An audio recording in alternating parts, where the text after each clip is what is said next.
Good morning. Just doing an audio check to make sure that my audio is on. I hear you, Chris. Thank you, Jesse.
Good afternoon or good morning, depending on where you're at in the country.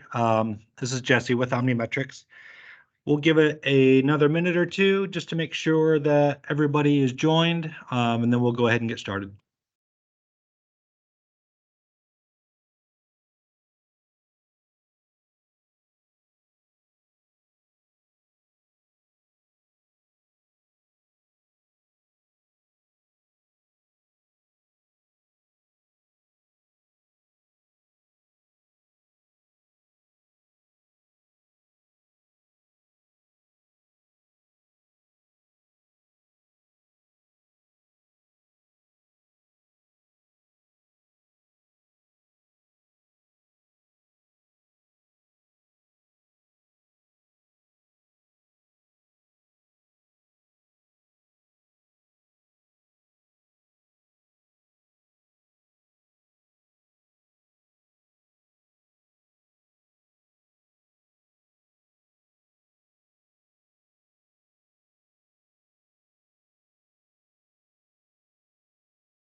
All right. Well, good afternoon again, or good morning for those of you on the West Coast.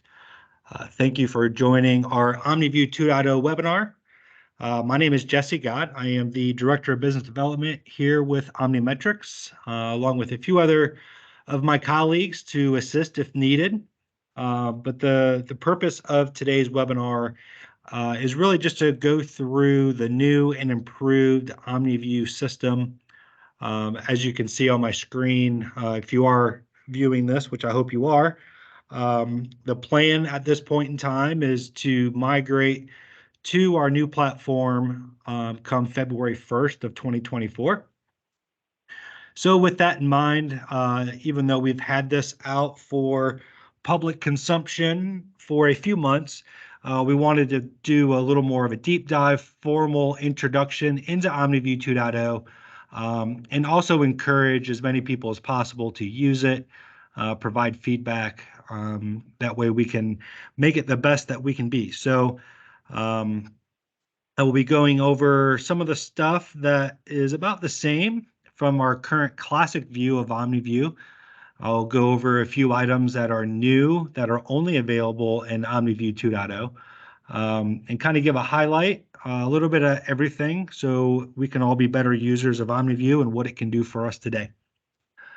So I will go through a list of items that I think is pertinent for everybody to know and use. And then at the end, we will open it up for questions and answers.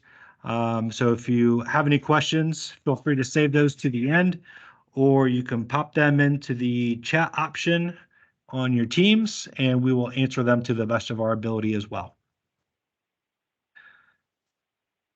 So with that said, let me get my OmniView 2 up and running. So with OmniView 2.0, and the first thing that you're going to notice on this screen is to log into this platform, you no longer need to put in the company name that you are associated with. The username and password that you use in today's version will be the same username and password to access the new site. So that should make login time a little less easier, less strenuous, and less things to memorize. But once you put in your username and password and you click login, then you will get to this main platform, which probably looks a little bit similar, but yet different all at the same time, right? So if you notice, the menu options are no longer at the top. They are configured down here along the left-hand side. One of the nice things about this menu is that it is collapsible by clicking this button over here, and this will open up to a little bit bigger screen to see more of your data points with menu options taking up less of a screen. And if you want to pop it back open, click the same button and you can show your menu items again. A lot of the options at the top are also similar to your classic view, just redefined and reimaged. So you have your production company, which is what we're logged into here as OmniMetrix. We have search functionality. So if you have a list of 200 unit IDs, you could search for the unit ID. You can search by unit description. You can search by the site ID, which I'll get into that new feature here in a little bit. We also have the show inactive button here at the top. So if you don't know, whenever you order a new unit ID from us, or if there is a unit that has been disconnected, this will go into your inactive units page. So a separate page to keep all this separated from what is live and current. So you can filter by this as well. We also have a units exception or exception units button. And what this will do is filter to anything that is just an alarm or in a fault state. So we can click on that. And so the only thing that it will show is anything with a red X or a yellow box that we consider something that maybe you need to take a look at. And we also have an export to Excel, which is new in this environment. This will take a bit of this information on the screen, plus some other information within the system, and export it to Excel for record keeping or whatever it is that you feel is necessary at that point in time. Excuse me. Your columns over here at the top, these are customizable for each of our dealers or each of our customers, and sometimes people want to see different information than others, so we can add or remove certain columns that you see across the top. One of the things you will always see is a unit ID and a unit description, along with a message indicator, and some of these other optional columns that I'll get into as well. If you notice the alarm and the fault column, these will change to a green check mark or a red X, depending on the unit ID and if there's anything in an alarm or a fault condition. So this particular unit ID here, there is a fault. So I can click this red X, it will open a new page, and it'll tell me what that condition actually is and what's in an alarm state. Plus, it will tell me all the other parameters and values that are not in alarm state as well to get a better view of those. The same thing with the alarm side. If I click my red X, it will open to a new view. It'll tell me everything that is potentially wrong with that particular unit ID and what is triggering the alarm at that point in time. Again, just another way to get you information to hopefully reduce any truck rolls or really look at these unit IDs before someone has to go on site to really diagnose what could be wrong with a unit remotely. A lot of these other columns, again, can be customizable. For example, fuel level percentages. If you have control panels that provide us that information, we will display it here. Or if you had purchased a fuel level gauge from us and it is connected, those can be calibrated and also show that information. Supply voltage, battery voltage. I'm sure all of you are very aware of all of those. One of the things that I want to point out is the difference between our engine hours and our accumulated run hours. And really what the difference between these two columns is, if it's under an engine hours, chances are we are getting that information directly from your control panel and updating it accordingly. If by chance we have an older control panel and it does not provide the engine hours, when you install that unit, just tell our tech support team that's helping you with the install how many engine hours you have, and we will then accumulate those run hours from that point forward. And of course, other pertinent information over here that I'm sure everyone is very well aware of. Your signal strength is the level of signal strength we are getting typically from a cellular connection. So the higher the number you see, the better the signal strength actually is. And then, of course, your age of last data. Just because you also see 8 hours and 22 minutes ago, it does not mean that we're not monitoring your generator. It's just the last time our unit reported back to our server. Please keep in mind that if we did pick up an alarm or an analog value that went out of range, we will alert to that immediately and then start reporting those data values back to our servers and updating your website on a much more consistent basis. Typically, when a generator is running, we will typically report back from the unit to our servers at 5-minute increments at that point in time. When you are on our homepage, there are different things that you can do when you click on a unit ID. For example, when I click on this, I do get some other options down here. And you can see with my login credentials, I can remote start or stop a generator. I can send a command to get new data if I chose. Or I can map this specific unit ID and it'll show up on a map. And I will run through that here in a minute. Also, going back to my home page,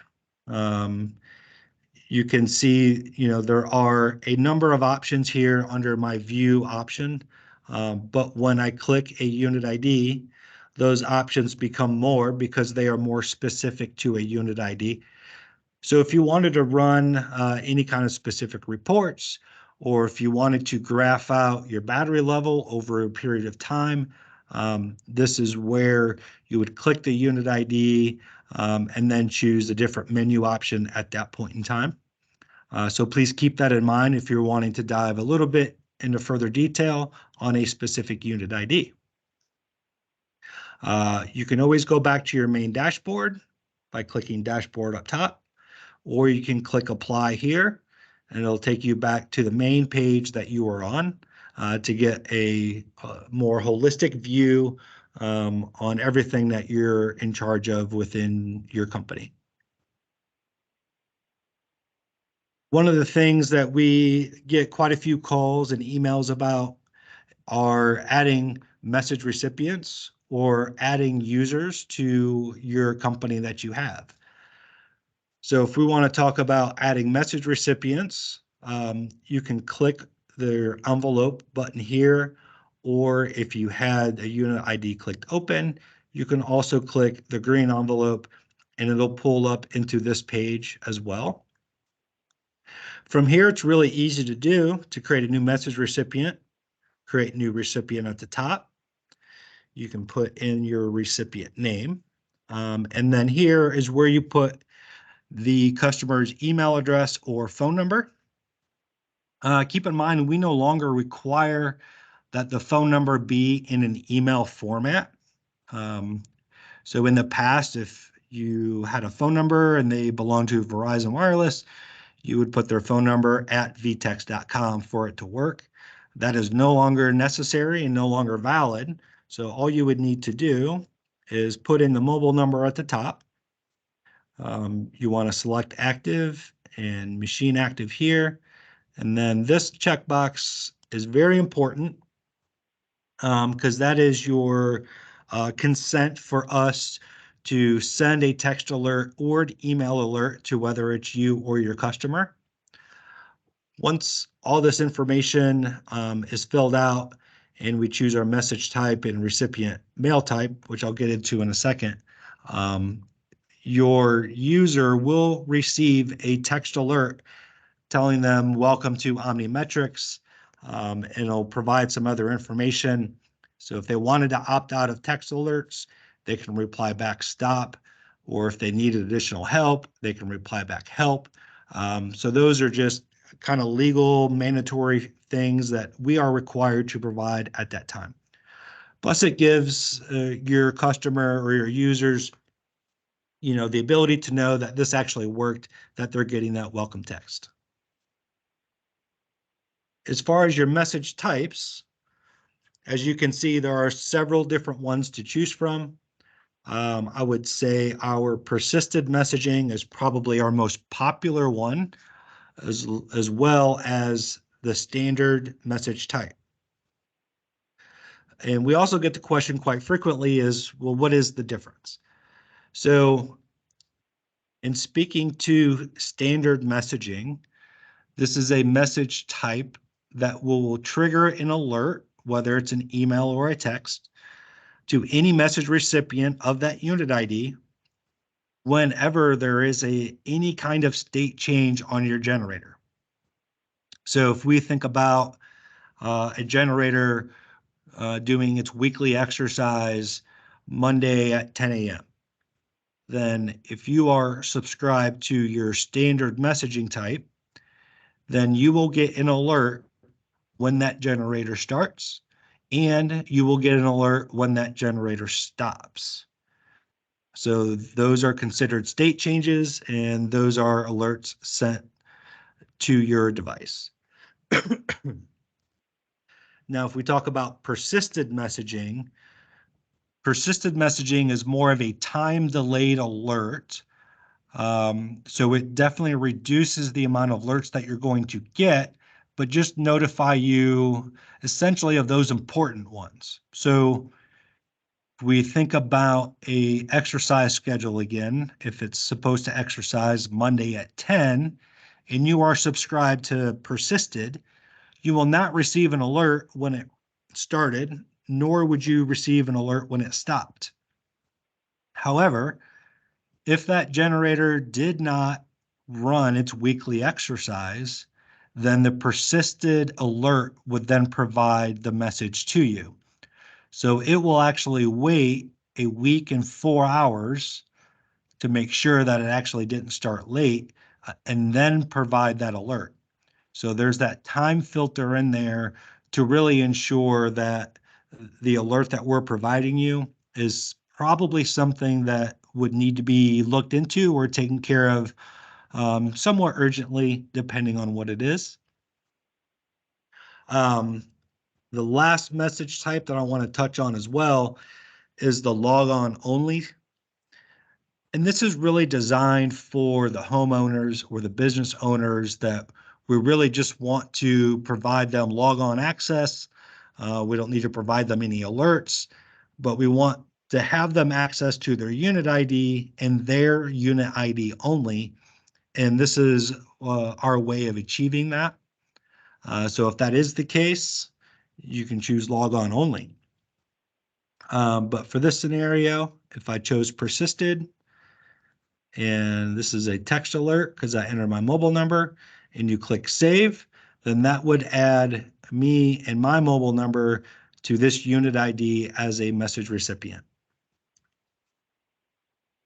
Once you do that, once we start talking about users, if I'm under the same unit ID that I'm in and I'm under my configuration option and I go to users, this will provide me all the different users that have rights to this particular company page. So this would be your page.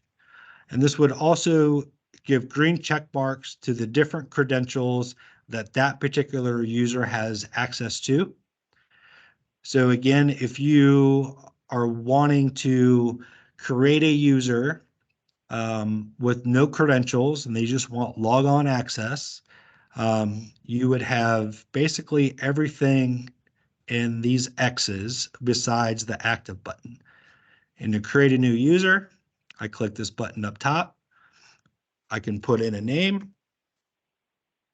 I can also provide them a password if I chose, or we could choose to leave this blank and tell them that their email address is set up, but they would then need to click the forgot password link on the login screen, and then that would trigger an email to the user to set up their own password.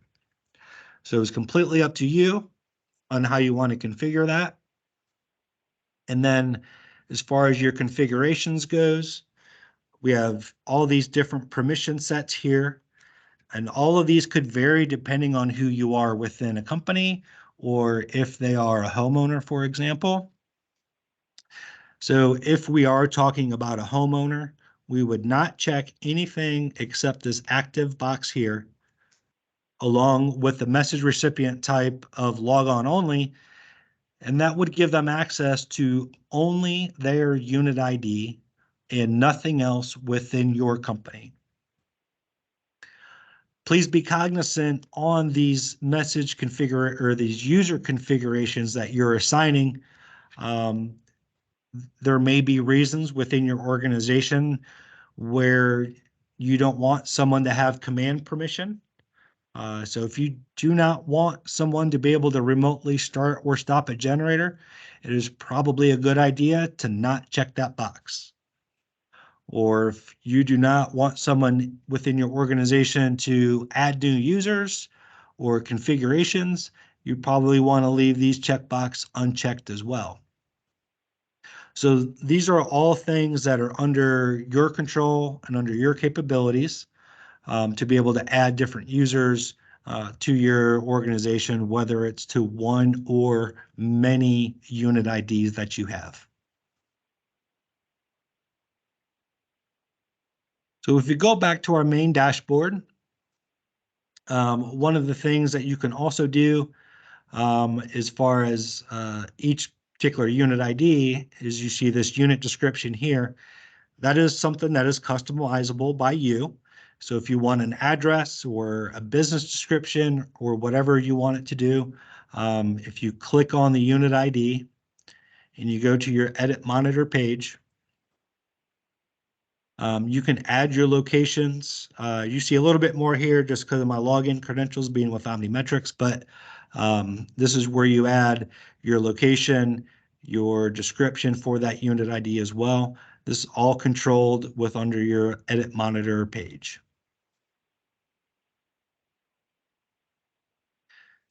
And one of the last things that I want to talk about as far as being unit ID specific is our pre-install process. So we do have a pre-install process that will definitely help reduce the amount of time you may have to spend with our tech support team to activate a new unit. And typically for a new unit that you've ordered, you would have to go into your inactive units, select your unit ID, and then under your configure pre-installation menu, you would get this page here. And what this page will do is it provide all the pertinent information that our tech support team needs to be able to get this unit ID ready for a complete and accurate install. A lot of times we don't have this information. So when we get phone calls of where is my unit ID? Well, if the address wasn't provided on the edit monitor page, or if this pre-install form was not filled out, it is really hard and difficult for us to be able to tell exactly where that is at. So once you enter a contact name and a phone number, let us know if this is a Modbus or a hardwire type configuration, what our battery voltage is, any accessories that you may have purchased with this. You click the submit form button down here, and all this information will be gathered and sent to our tech support team. And there's work on the back end that we can do to expedite your install process when you are ready to go. We do recommend that you have this form filled out probably within 24 hours from when you plan on installing a unit ID. And our tech support team will ensure that everything is ready to go from our end for a good, successful install at that point.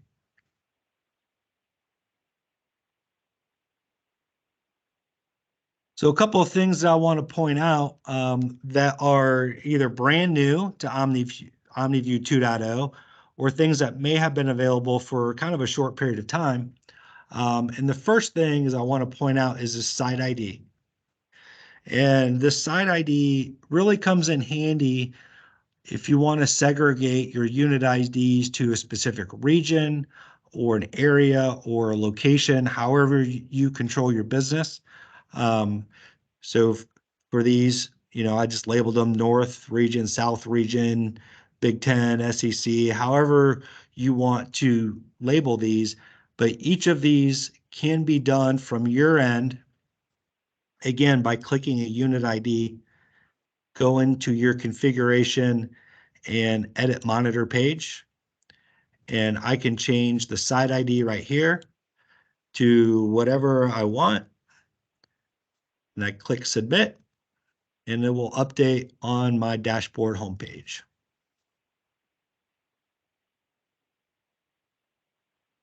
So there, you can see I just changed it to West.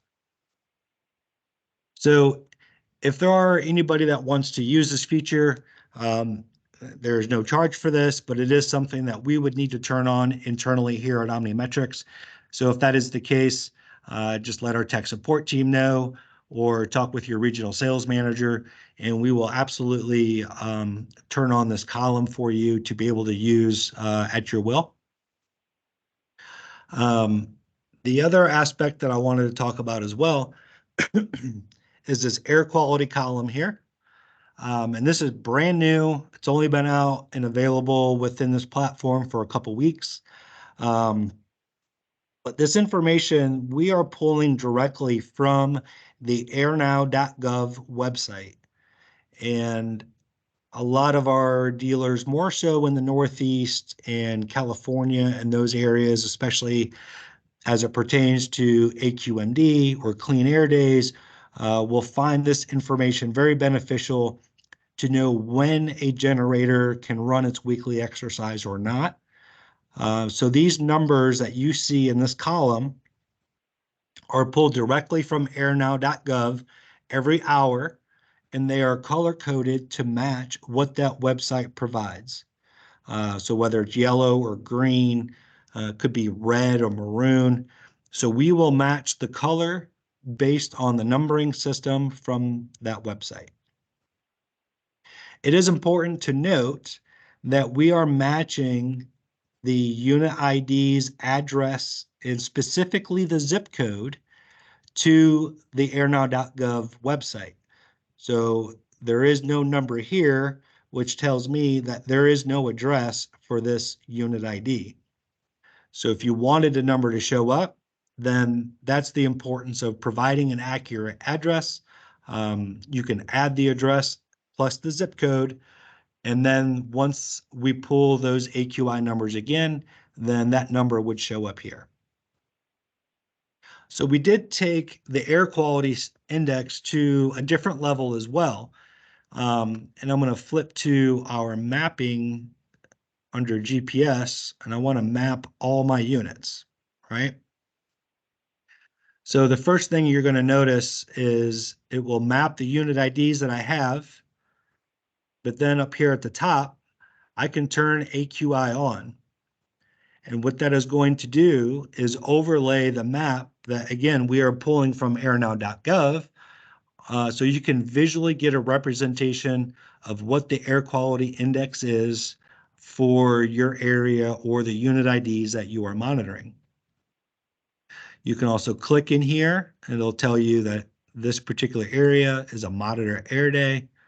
Or if it was here, then it's a good air day. So we will provide additional layers of information to make things beneficial for you. Along with this, if you notice, I see red icons here. I have a green icon here, and those colors will represent if that unit ID is in an alarm condition or not. So what we can do is click the unit ID. It will tell you what the unit ID is, what the machine description is, and then what is actually in red. So this particular unit ID, the fuel pressure is low. I wanted to check here. Oops. Then this will pull up. It'll say data connection is lost. So that could be a good reason. Maybe you need to go check out that unit at that customer's facility or that residence and figure out why we lost the data connection. It could be something where maybe a phone call to our tech support team might be able to assist you in determining why the data connection is lost. And the other aspect of it too is once you have many or say hundreds or thousands of unit IDs, maybe we don't want to see everything that is in green because everything is good. There's no alarms, there's no faults. So what we can do is turn exceptions only on, and that will remove all my unit IDs that are green and will only show me anything that has an alarm or a fault state. There's a lot of customers that we know of out there. They will have a TV in their showroom, and on that TV is a map of this. So their customers, when they walk in, can see it, and they know at any given point in time what unit IDs may have an alarm or an alert, or which ones don't. So it gives customers that come in a good sense that you're providing a service to them and making sure that if the power were to go out, your generator is going to start, and this is one of the ways that we prove it. So definitely a good way to manage your inventory of all the generators that you're monitoring.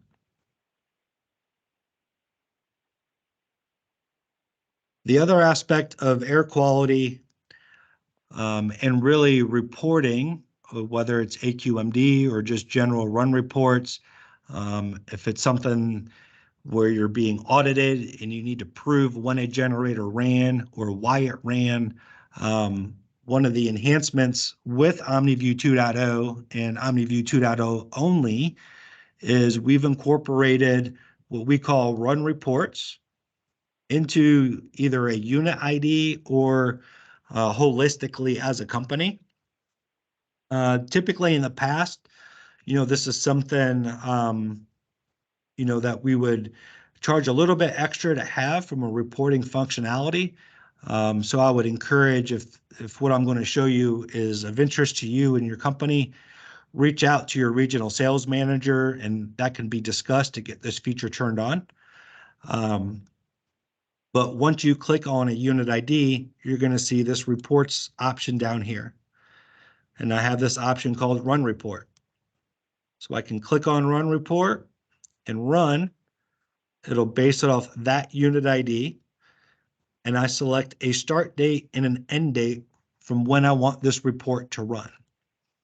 So if I wanted to run this report back to June 1st of 2023 through today, and I click Submit, then that is going to pull up this PDF sheet here. It'll tell me the engine run times between these dates, the date and time that your generator ran, the location, what your engine hours are, right? So this particular runtime was a test, so it ran for 5 minutes. So this column is going to tell you what the accumulated runtime is for each specific event. And we've also segregated this out for emergency runtime. So utility goes out, your generator kicks on because there is an emergency. This will tell you in this column specifically how long it ran for an emergency on June 3rd, 2023 at 7:22 p.m. So it ran for 20 minutes. This is also going to show you your battery voltage for anybody that feels they need that on your report as well. And what this will do is it'll accumulate all this stuff here at the bottom. So if you were getting audited, or if you needed to provide proof to FEMA, if there's a natural disaster or federal emergencies, I know sometimes this is required. So this is a very quick and easy way to be compliant and provide any auditing or government officials any type of reporting that they want. And it is easily printable from this button up here. If you want to draw or add text, we have these options as well. But this is definitely something that we've been asked to do for quite a while. And now it is officially available in our OmniView 2.0 system. So again, hopefully this is something that many of you will find useful. And we'd love to work with you on making sure this is available on your end.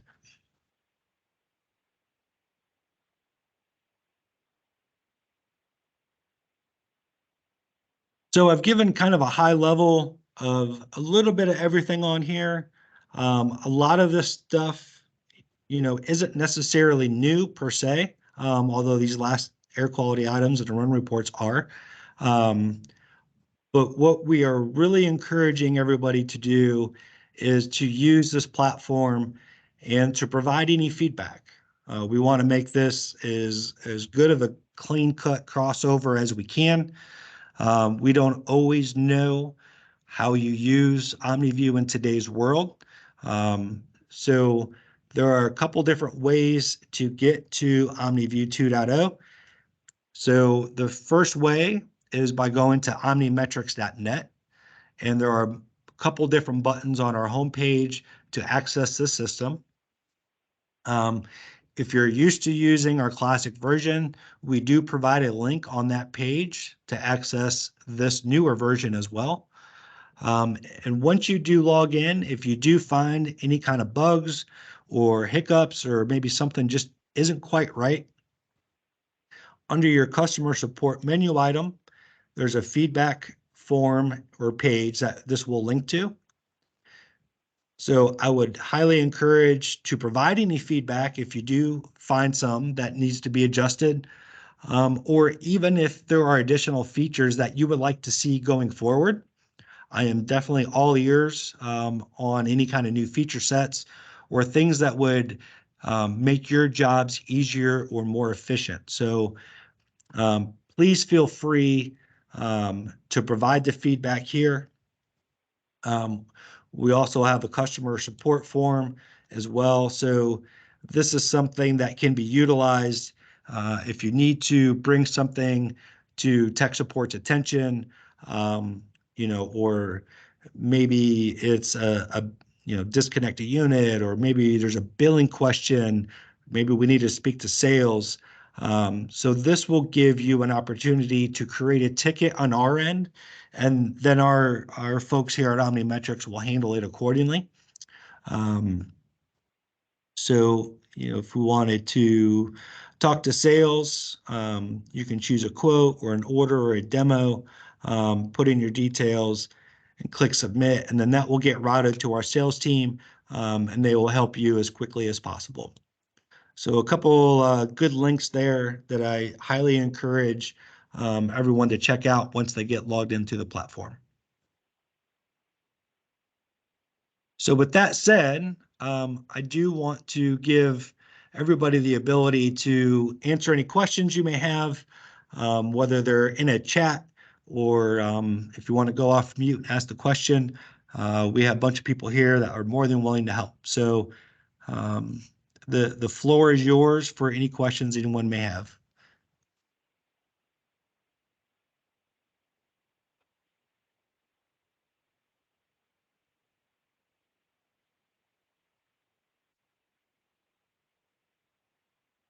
Pretty quiet group today.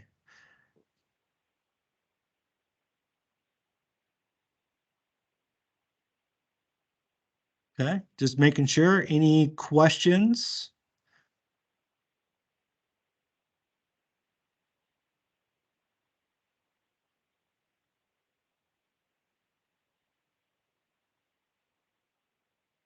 So a question came in on the chat side. The question is, so in order to have reports ran, we need that feature added. That is correct. That's a provisioning button on the OmniMetrix side. It is a quick add, quite honest with you on that. We can definitely have someone reach out to you and make sure we're on the same page, make sure you have the unit IDs that are going to provide that information, because typically that's a Modbus type of configuration.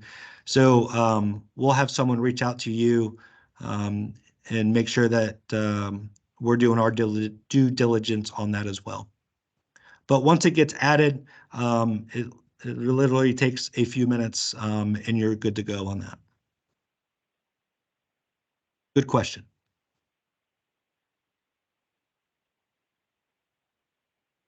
Any other questions, whether via chat or over the phone?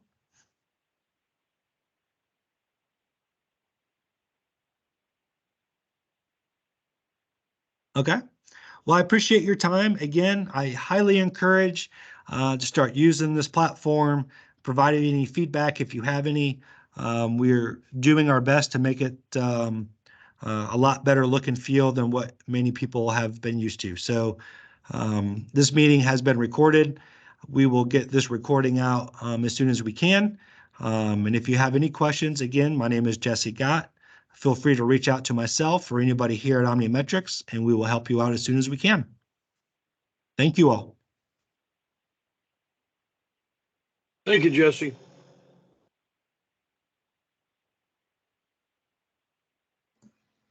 Appreciate the help. Jesse, have a good afternoon.